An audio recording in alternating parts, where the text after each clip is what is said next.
I may, 5 minutes early, yes, so you have 5 extra minutes. Yeah. okay. I may have to shorten things up, but questions can be put at the end.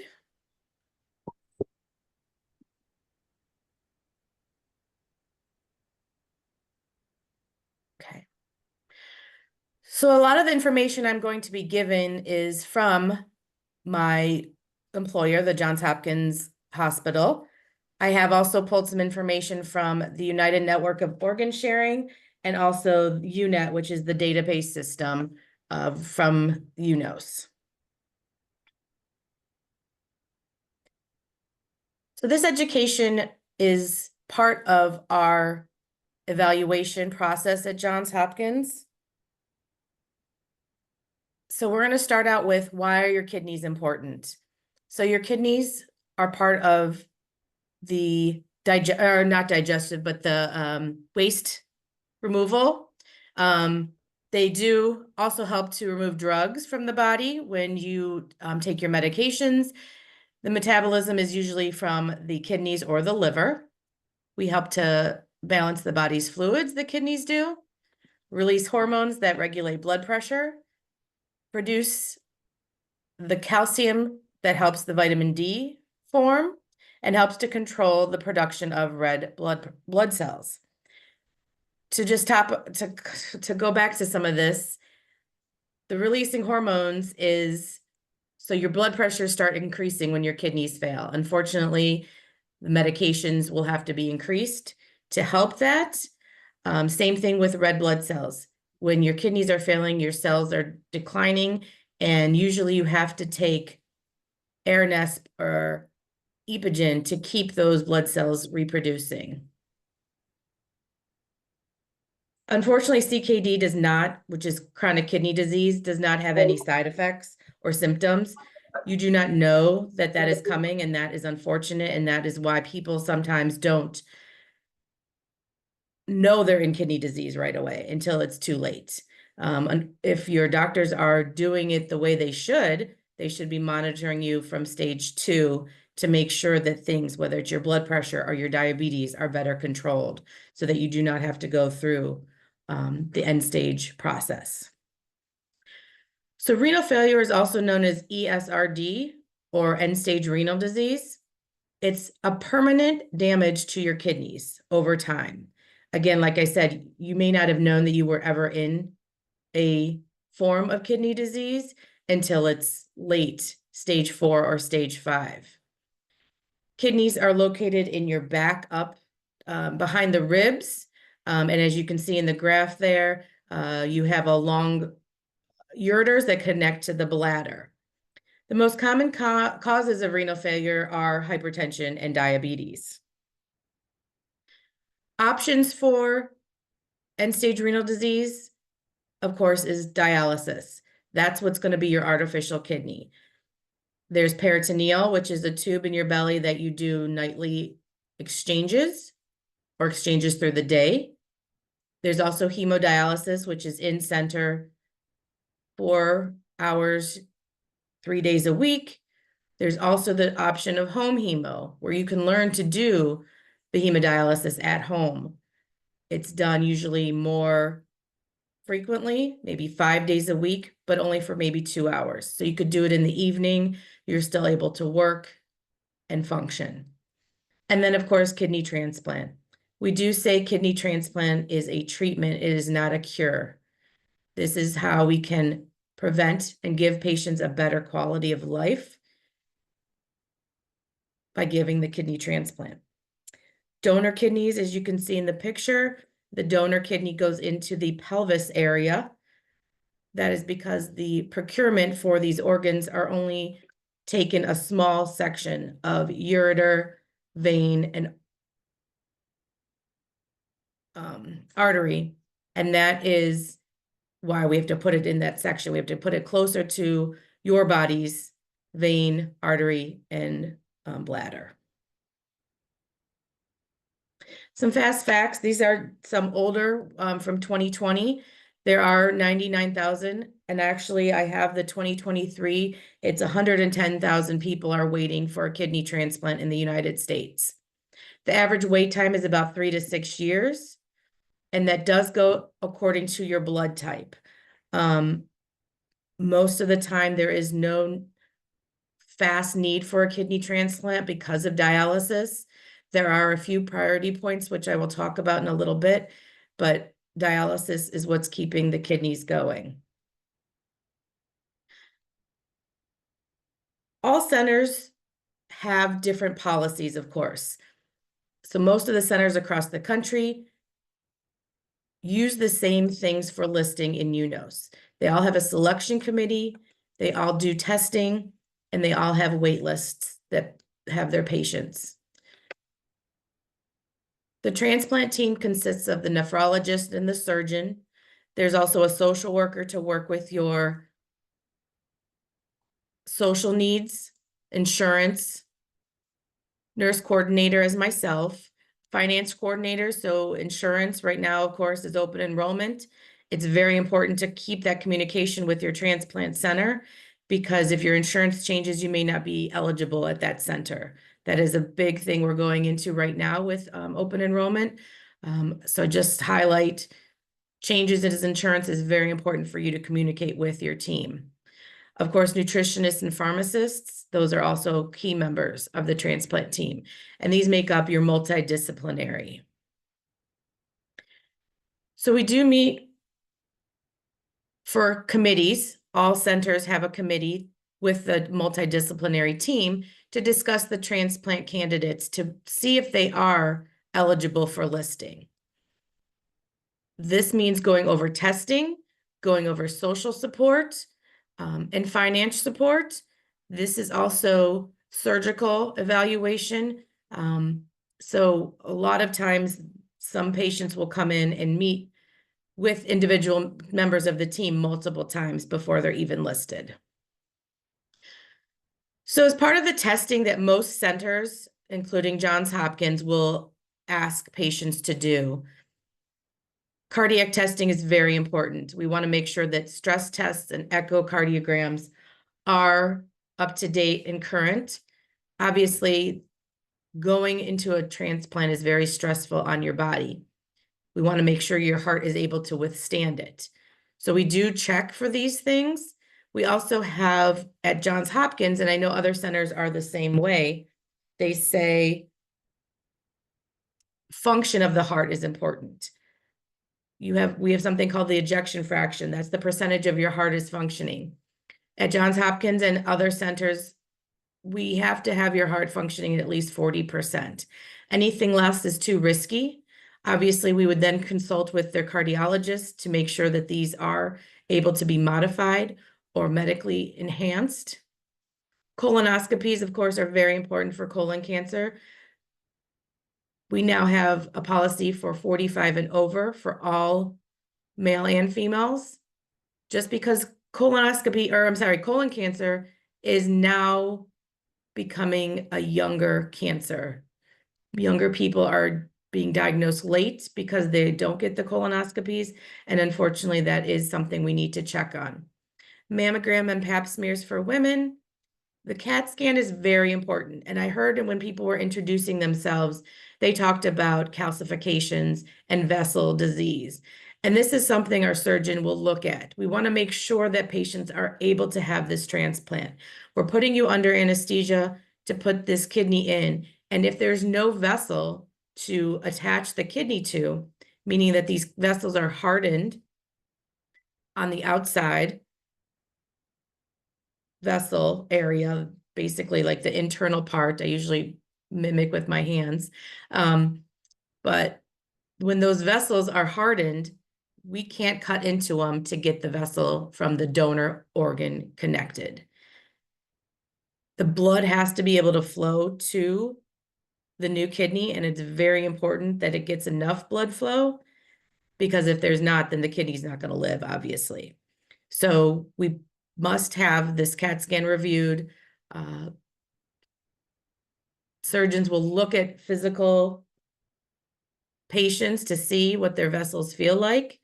And if there's any concern, they do consult vascular doctors, but most of the time, unfortunately, these patients are not candidates. We do a frailty testing for patients over the age of 70. This is a test for functionality. We have them do what's called a 6-minute walk test. It will test how much a patient can walk or how far a patient can walk, and their oxygenation, which are important. Your lungs, of course, we're putting you to sleep. We need to make sure that your oxygenation can be maintained. And when people walk a short distance, they may drop their oxygen. So we have to make sure that that's not a problem. We also expect patients to walk at least 1,000 feet in 6 minutes. The reason for that, people don't understand necessarily, is it's better to be as physical before transplant, because afterwards you're definitely going to be taking steps backwards after surgeries, after being in bed. So the best functional patient will have the best outcome. And this is under research that Johns Hopkins has been part of. There's lots of lab work, of course. We have to get your blood type. We have to get a tissue typing, which is a blood sample that we use to match with donors. That's a combination of your antigen and your antibodies. And your antigens are what you get from your parents. That's your DNA makeup. And your antibodies are the things in your body that kind of protect you. It's what helps you prevent getting infections. And when you get a transplant, your body does not think this kidney is its own. Of course, it wants to reject it. It wants to fight it because you weren't born with it. And those antibodies build up and try to fight it off. So that is why one of the important things with transplant is taking immunosuppressant medications. Benefits for kidneys, obviously longer survival, improved quality of life. We live life without the requirement of dialysis. You feel better. You just get a better quality. Risks, of course, you're going to be taking those lifelong immunosuppressant medications. That helps prevent the rejection. Rejection can happen at any time, whether it's the first day of transplant or into your 10th year. You can reject your kidney. Malignancy, there are cancers that are higher in transplant patients than in normal population. For example, skin cancers and lymphoma, those are higher percentages post-transplant. But a lot of cancers are possible. As we say, the medications you take are a fertilizer for cancers. We're suppressing your immune system. So there is more likelihood to have a cancer. There's infection risks. We're suppressing that immune system. Your body's more susceptible. We give you antibiotics, antivirals, antifungals to help prevent those. Graft failure, so the kidney can fail over time. Later on in the slides, but I will talk about it now. The average life of a deceased donor is about 11 to 13 years, where a living donor can last longer. We hope 17 plus years. And that's why living donation is very important, but it's also hard because you have to find these donors. I got this information from the United Network, UNET website. Some information about 2023, the life-saving transplant totals exceeded 46,000, which is amazing. And there is new incentive now to try to do 60,000 transplants by 2026. And of course, this is all transplants, not just kidney. The incentive is to try to change the way a transplant center accepts kidneys and looks at their population of recipients. Because I'm in the state of Maryland, I just pulled up Maryland information. Maryland, Pennsylvania, New York, Maryland, Pennsylvania, Delaware, New Jersey, and West Virginia are in Region 2. So those are kind of centers that we look at. Deceased donors and living donors for the different hospitals are listed on this. And it can show that many patients are listed in just one state. So the types of different transplants, obviously the live donor transplants and deceased donor transplants.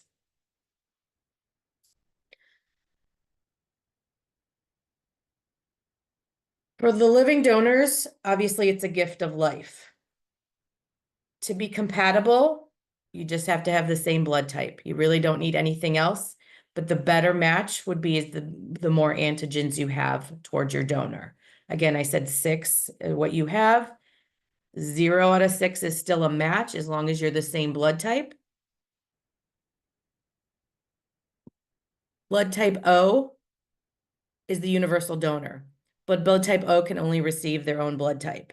So unfortunately, they usually have the longer wait time because they can only receive blood type O.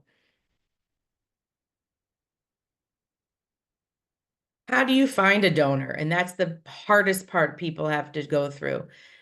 It's telling your story, but it's hard to do that when you're a patient yourself. It's not fun to go up to people or not. It's hard to say to somebody, hey, I need a kidney. I am sick. I'm on dialysis 3 times a week. I need a kidney transplant. Do you know anyone? Do you have the option of giving me your kidney? That's very awkward for some people. So we tell people to get a champion, someone who can speak for you to help that. Church members, friends, family, somebody going to a reunion for their family and say, hey, I have a friend that needs a transplant. Educate them about it. Give them information about transplants.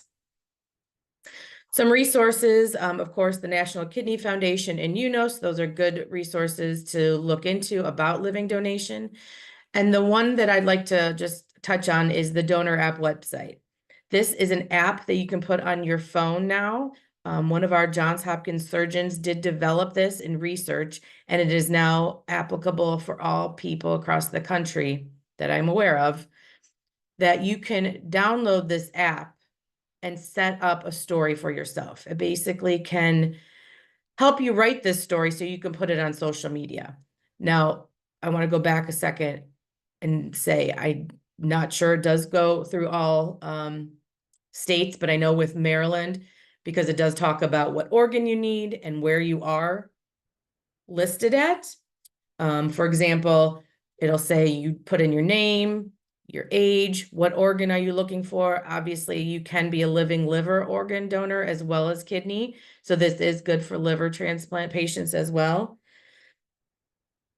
This will then answer questions that you have, basically telling your story. And in the written out story will include the link to the donor site for Johns Hopkins, the phone number that a donor can call. This would be that you don't even have to talk to anybody. They could get this right off of your site. They can do this anonymous. Of course, living donation is always anonymous. A recipient does not have to know. Obviously, if it is a family member, they can talk about it. But usually, sometimes it is an anonymous person who comes forward and wants to do this out of the goodness of their heart. We do have a lot of patients at Johns Hopkins that come forward that are considered non-direct donors, meaning they don't have a family member who needs it, but they want to join their, talk to their, or donate their organ just out of the goodness of their heart. Better quality of life is the biggest thing with live donation. You do not have to wait as long because there's no wait time. It's just getting your donor worked up. I'm going to go through some of these a little bit and go, since I see my time is running out, I'm going to talk about deceased donors.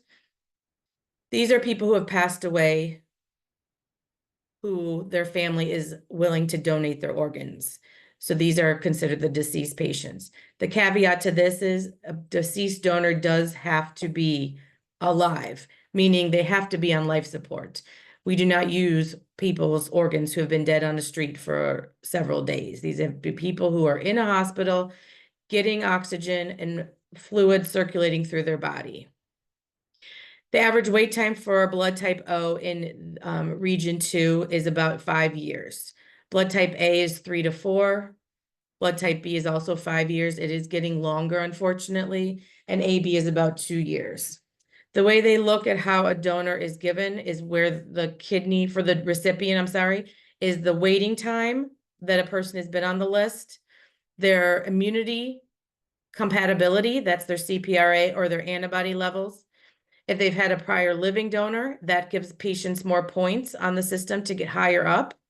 Distance from the donor hospital, survival benefits, and of course, pediatric status. Allocation systems, I'm going to kind of go through all together. And first, I want to talk about different types of organs. So sometimes, well, all patients get options when you have a kidney transplant. You get a phone call, they'll tell you about the donor, and at any time, you can always decline any offer at any center. There is no reason to take an offer if you do not feel comfortable. But a high kidney donor profile index kidney is one that everybody will hear about. A kidney donor gets a percentile ranking from 1 to 100, where the lower number is a better quality kidney. So obviously a 52 is better than a 72. But these kidneys shouldn't be looked at as not a good kidney if it is greater than 85%.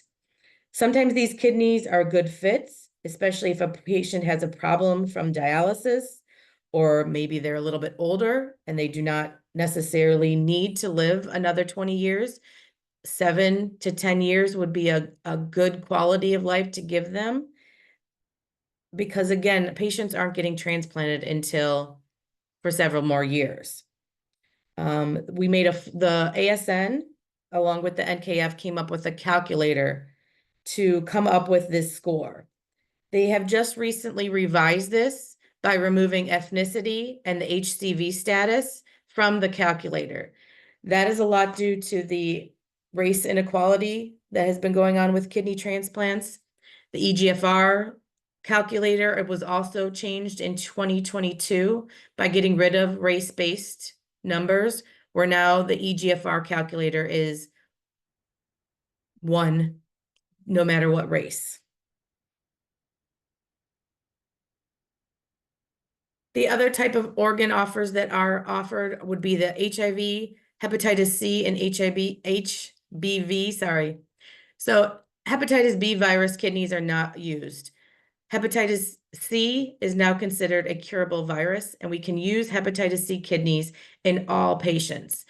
This has been proven with research by the Johns Hopkins and University of Pennsylvania, were the two centers to start this, where patients were given these hepatitis C kidneys, and treated for the hepatitis C because it is cured.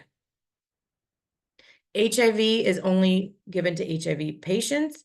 Johns Hopkins physicians were the ones to get these organs approved for HIV patients. There's now something called the HOPE Act that patients can take HIV organs if they have HIV. So the idea is to sign up for every deceased donor, because the longer you are on the list, the harder it is to find a match. Just a couple more points that I wanted to make known was transplanted organs are on the rise, which is a good thing. There was an increase of the deceased donor offers 56% from 2018 to 2023, but the transplanted kidney was only, or a transplanted individual only went up by 44%. So we have more organs, but we're not transplanting as many people, which is unfortunate. I am going to stop sharing now. I know there is a lot more information I can share, but I know that this is timed and I want to be able to answer questions if anybody has them. Thank you so much for that wonderful presentation, Wendy. We do have a question in the chat by Sam Day, and he wants to know about COVID and infected donation and transplantation. Good question. So with donors that have had COVID, we are just starting to use those kidneys. So if a patient who has passed away had COVID during their hospitalization, we are starting to use those in recipients. They have found that there is no damage to the kidneys based on COVID, And obviously the research is very new and still ongoing, but they have found that there has been no contraction of COVID between a transplanted organ. So they are using, and again, this is very new, at least for Johns Hopkins. Obviously, years ago when COVID was unknown, we weren't using anybody who had been infected. The next But question now, is, okay, do I sorry, go still ahead. have to get on the list if I already have a donor? Absolutely. So in order to get considered for a candidate, to be a candidate, you have to be at a transplant center. Going through their process, getting on the transplant list to be proven that you can be a candidate. Then your living donor can come forward to that center and start their workup. The unfortunate thing is a very small percentage of people who come forward for living donors actually are able to donate. There are many things that can rule patients out, because the goal is we're not going to hurt someone to help someone. So we're not going to take a kidney from someone who could possibly need it later in life. Another question, how long does the process take? The process for listing or for live donation? Can you go through each section, how long it on average takes from the time that you find out that you need a transplanted kidney till the time that you generally get one? Say that again. I'm sorry. I'm sorry. So from the time that you find out that you need to have a kidney transplant until the time that you get your kidney, how long does each stage on average take? Yeah. I mean, it depends on when you find out that you need a kidney. So to be listed for a kidney transplant, your eGFR does have to be 20 or less. So when you're seeing your doctors, you should be told when you should be referred to a transplant center. We are able to evaluate patients when they're in stage 4, meaning their eGFR is less than 30. Once you hit 20, then you can be listed for a transplant. Again, nobody knows how long that process can take. Your doctors will know how your kidneys have been deteriorating over time, but it could be years. Polycystic kidney disease, for example, is a kidney disease that does go slow. So your kidney failure will be slower and you may not need a transplant ever, just because your kidneys are not going to deteriorate as fast. But the process, again, we hope you can get your testing worked up. We get you seen, get your testing, and get you listed. It can take as short as 2 weeks to as long as a year or more, based on whatever the patient's issues are. Do they need more testing? Do they not qualify at this time? Do they need that social support, which is another very important topic to talk about at one point. And then, of course, waiting for that 3 to 5 years to get a call. Okay, there's a lot of questions in the chat. So let me see from Shoba how long she thinks before we go on to the next section. Shoba, do you have an idea of how much time you want to give to questions? I guess, yeah, I guess we can go because we don't have evaluations today. Okay, So I would say let's keep going for maybe another 10 minutes and then we can have table topics for another 10 to 10 that minutes. sounds great. Thank you. Yeah. Okay, so the next question, so we did that one. And why is the number of those on the kidney wait list not truly accurate? Inactive versus active? That was another question from Sam. Right. I'm not really understanding the question. How So, many are on the list? Like, I mean, what we talked earlier about the kidney wait list, that there's yeah, 110,000, but not all of those are going to be active at the same time. for sure. I can give numbers as far as Johns Hopkins goes because I know them. For example, we have about 1,200 patients on our list.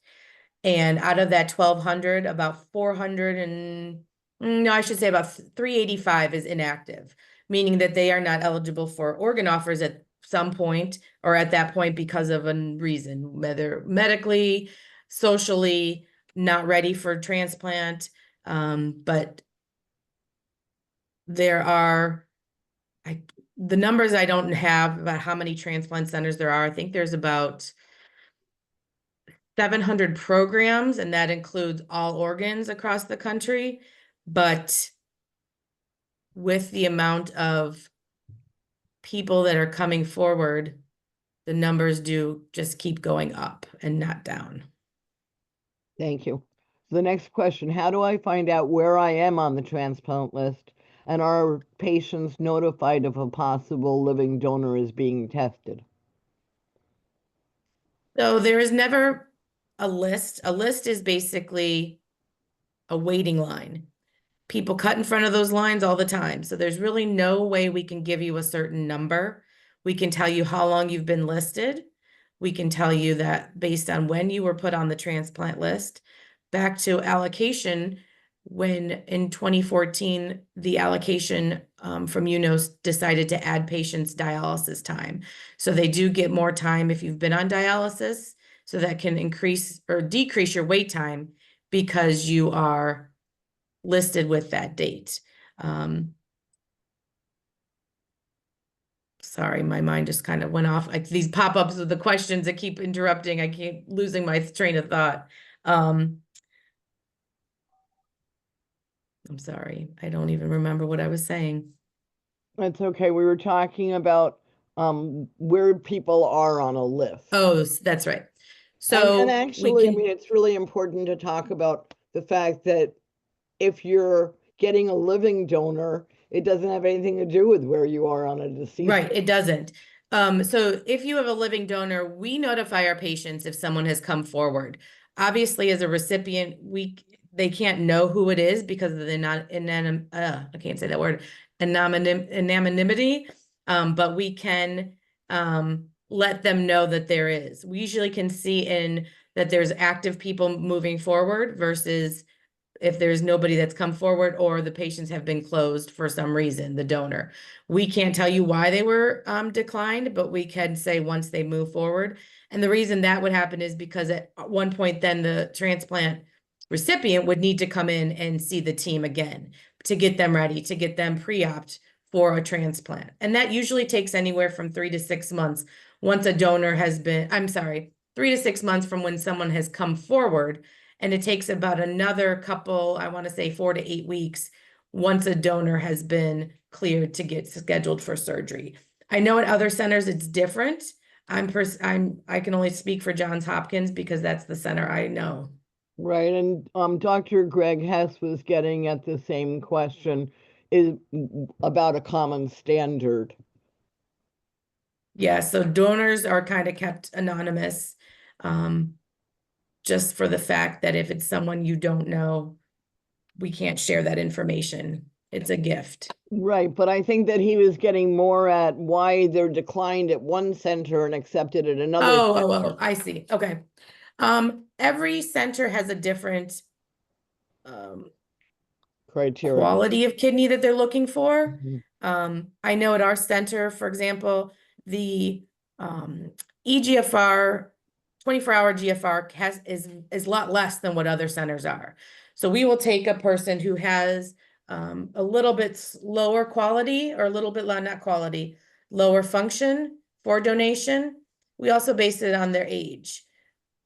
Obviously, the older people get, the quality of their kidney or their function of kidney is going to be less, but we will use donors with a, I believe at 80 instead of other centers use 90 out of 100 for donors. It's some donor centers look at body mass index, some look at quality. We've had donors come forward who have 3 vessels, 3 arteries, 3 veins. That type of kidney is very complex to try to take out. No surgeon wants to mess with that. We have others that just have 1 and 2, and some centers won't mess with more than 1, others will. And that's another reason why centers differ. Okay, another question from Sam. Thank you, Wendy, for explaining that. Another question from Sam, is it always good to multi-list? It is good to multi-list. We encourage it. The reason you would is not every transplant center gets the same offers. The other thing is when the allocation system changed recently, they now take donor from the donor hospital. So wherever a donor has been deceased, they will do a 250 nautical mile radius and go from those transplant centers. So if you are in the same, for example, in the same region is obviously going to be 250 miles. But it's going to be different when you think of being on the border. So if you live in Maryland, we obviously have that 250 that kind of goes up into the New York, New Jersey, down into Virginia. But if that donor happens to be, I'm sorry, if the recipient is listing at a center 100 miles away in University of Pennsylvania, it's going to start getting then further north offers as well. So you just kind of have to think about where that center is and look at the distance to know if it's beneficial for you. The other thing is you do have to go to that center to be transplanted, to do your follow-up care. We will follow our patients for a year. We do not also like to take patients from other transplant centers because everybody has their own way of treating and giving medications. We are a center that is not steroid free. Others are. So it's kind of a preference as well, but you need to know that you need to look into each center, know that you need to be able to travel to that center to be transplanted, and follow up there. I think that's a great place to stop. So in conclusion, Wendy, that was an amazing presentation. And I think that you do have to look at as many centers as possible in order to make sure that you're getting the best options for you. And if you go to kidney transplant centers, you can see a grid that shows what each center offers and their numbers. And that's one way of figuring out the best center for you, possibly. Correct. There's the SRTR is the data that you can use or look up, and it's srtr.org, and that'll tell you the statistics for every transplant center. The information is about 18 months previous, but it can tell you the outcomes for deceased and living donations for the transplant centers. Thank you so much, Wendy. So I'm happy to keep the room open after we